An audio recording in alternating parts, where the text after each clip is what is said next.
जब भगवान श्री कृष्ण स्वयं अपने भक्त के लिए बने गवाह, जो हरि का नाम लेता है, हरि उसे बचाने स्वयं प्रकट होते हैं। यह केवल एक कथन नहीं है, बल्कि सनातन धर्म की सजीव अनुभूति है। इतिहास गवाह है, जब भी किसी भक्त ने सच्चे मन से पुकारा, भगवान ने स्वयं प्रकट होकर उसकी रक्षा की। ऐसी ही एक अद्भुत कथा है साक्षी गोपाल मंदिर की, जहां भगवान श्री कृष्ण स्वयं न्याय के लिए साक्षी बने। यह कथा न केवल हमारी भक्ति को दृढ़ करती है, बल्कि यह भी सिखाती है कि सत्य और धर्म की सदा विजय होती है। आइए इस चमत्कारी कथा को विस्तार से सुनें और इसके आध्यात्मिक संदेश को आत्मसात करें।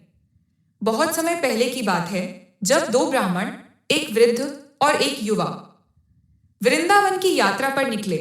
यात्रा कठिन थी, लेकिन युवा ब्राह्मण ने प्रेम और श्रद्धा से वृद्ध ब्राह्मण की सेवा की। वृद्ध ब्राह्मण उसकी सेवा से इतने प्रभावित हुए कि उन्होंने कृतज्ञता में अपनी पुत्री का विवाह उससे करने का वचन दिया। लेकिन जब वे नगर लौटे तो परिस्थितियां बदल गईं। वृद्ध ब्राह्मण का परिवार इस विवाह के विरुद्ध था। उनके पुत्र ने युवा ब्राह्मण को झूठा कहा और अपमानित करके घर से निकाल दिया। युवा ब्राह्मण को अपने अधिकार पर और श्री कृष्ण पर पूर्ण विश्वास था। उसने कहा, हमारा वचन मंदिर के सामने हुआ था और वहां भगवान साक्षी थे। वृद्ध ब्राह्मण के पुत्र ने हंसते हुए कहा, अगर सच में भगवान ने यह सुना था तो उन्हें आकर गवाही देनी होगी। युवा ब्राह्मण को श्री कृष्ण पर अटूट श्रद्धा थी। वह भागता हुआ वृंदावन पहुंचा और श्री कृष्ण की मूर्ति के सामने रो पड़ा। हे प्रभु, जब आप अर्जुन के सारथी बन सकते हैं, तो क्या अपने भक्त के लिए साक्षी नहीं बन सकते? उसकी पुकार से भगवान प्रसन्न हुए और मूर्ति से स्वर निकला, मैं केवल पत्थर की मूर्ति हूं, चल नहीं सकता। भक्त ने उत्तर दिया, प्रभु, जब आप बोल सकते हैं तो चल भी सकते हैं। श्री कृष्ण भक्त की भक्ति से प्रसन्न हो गए। उन्होंने कहा, मैं तुम्हारे साथ चलूंगा, पर एक शर्त है, तुम पीछे मुड़कर नहीं देखोगे। बस मेरे नूपुरों की ध्वनि से जान लेना कि मैं तुम्हारे साथ हूं। युवा ब्राह्मण ने यह शर्त मान ली और यात्रा शुरू की। श्री कृष्ण पीछे पीछे चलते रहे। उनके नूपुरों की मधुर ध्वनि पूरे मार्ग में गूंज रही थी। लेकिन जैसे ही वह अपने नगर के पास पहुंचा, अचानक उसे नूपुरों की आवाज आनी बंद हो गई। वह घबरा गया। उसके मन में आशंका जागी, क्या भगवान अब भी साथ है? उससे सहा न गया। उसने अधीर होकर पीछे मुड़कर देखा और उसी क्षण भगवान श्री कृष्ण की मूर्ति वहीं स्थिर हो गई और आगे बढ़ने से मना कर दिया। जैसे ही भगवान श्री कृष्ण की मूर्ति स्थिर हुई, भक्त का हृदय कांप उठा, लेकिन उसने हार नहीं मानी।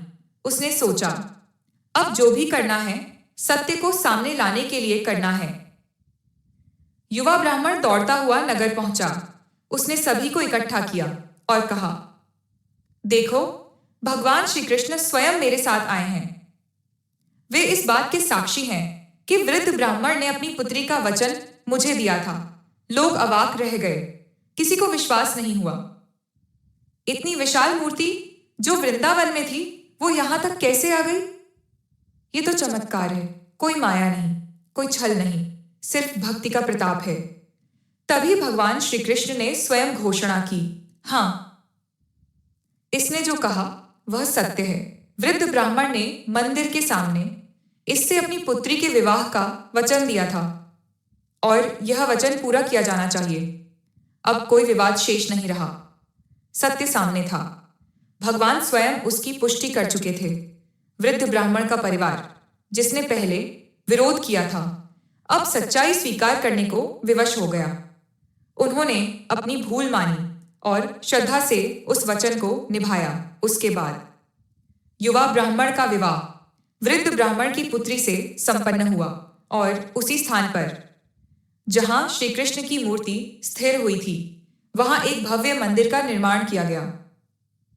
इस मंदिर को आज हम साक्षी गोपाल मंदिर के नाम से जानते हैं।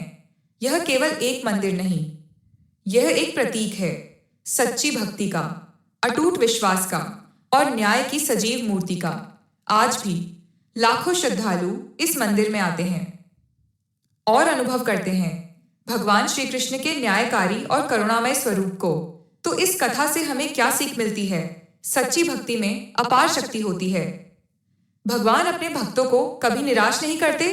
धैर्य और विश्वास सफलता की कुंजी है। धर्म और सत्य की विजय अवश्य होती है, भले देर हो जाए, लेकिन अधर्म का अंत निश्चित होता है। भगवान न्याय के प्रतीक हैं और सदा धर्म का पालन करने वालों के साथ होते हैं। जय श्री कृष्ण। अगर आपको यह कथा स्पर्श करती है तो इसका संदेश औरों तक पहुंचाइए। हरि का नाम लीजिए और विश्वास रखिए कि जब आप पुकारेंगे तो वह अवश्य आएंगे।